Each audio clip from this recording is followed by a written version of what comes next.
జై శ్రీరామ్. నేను మీ వేణురేజిటి ఛానల్ కి స్వాగతం. ఈ రోజు మనం ధనుర్మాస వ్రతంలో 23వ పాసురం దాని భావం గురించి తెలుసుకోబోతున్నాం. యోధాదేవ్యే నమః.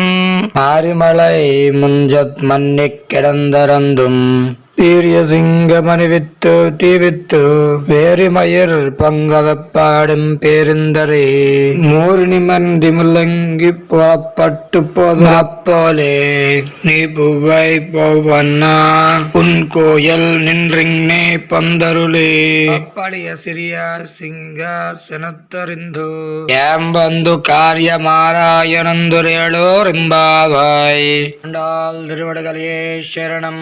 పర్వత గృహములలో వర్షాకాలముందు కదలక మెదలక పరుండి నిద్రించుచున్న సౌరవంతమగు సింహాసనం మేల్కొని తీక్షణముగా చూపులను అటు ఇటు ప్రసరింపజేయచ్చు తన శరీరంపై వెంట్రుకలు నిగుడుచున్నట్లు చేసి అన్ని వైపులకు దులుపుకొని వెనుకకు ముందుకు శరీరమును చాపి గర్జించి గృహం నుండి వెలువడి వచ్చినట్లు నల్ల అవిసి పువ్వు వంటి శరీరపు చాయపు గల స్వామి నీ ప్రసాదము నుండి ఇట్లే వెలుపుకు వించేసి రమణీయమైనటువంటి సన్నివేశాన్ని గల లోకోత్తరమైనటువంటి సింహాసనమును అధిష్ఠించి మేము వచ్చిన పనిని తెలుసుకునేవలసిందిగా ప్రార్థించుచున్నాము. జై శ్రీమన్నారాయణ. ఈ వీడియో కానీ మీకు నచ్చినట్లయితే లైక్ చేయండి, షేర్ చేయండి, కామెంట్ చేయండి, సబ్స్క్రైబ్ చేయండి.